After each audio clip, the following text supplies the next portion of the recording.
जो जो माहुरपुरी शयन करी सह्याद्रीचे शिखरी निवसी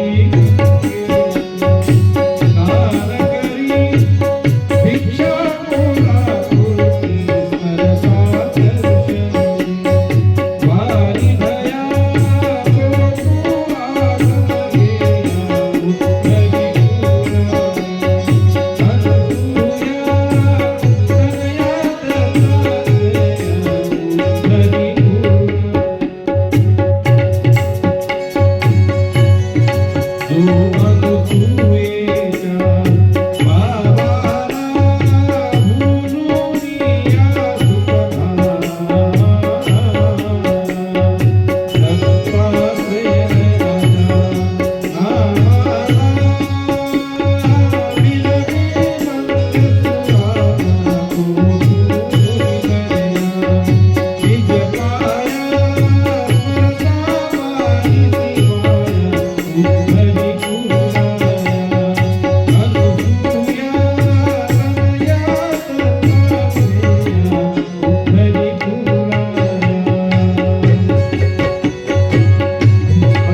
दत्त महाराज त्या ठिकाणी निवास सह्याद्रीच्या शिखरी त्या ठिकाणी करतात.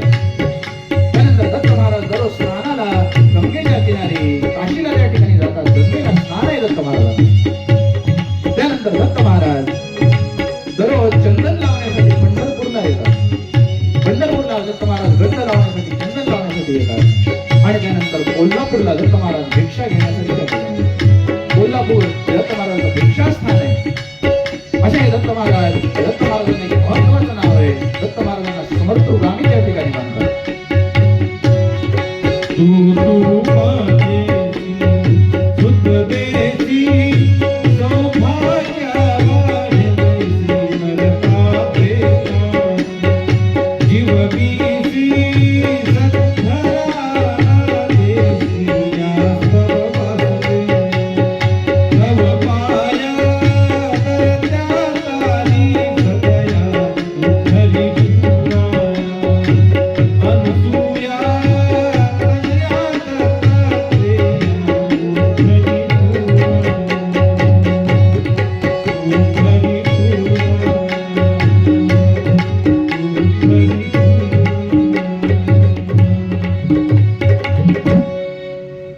दत्त महाराजांना स्मर्तृगामी म्हणतात.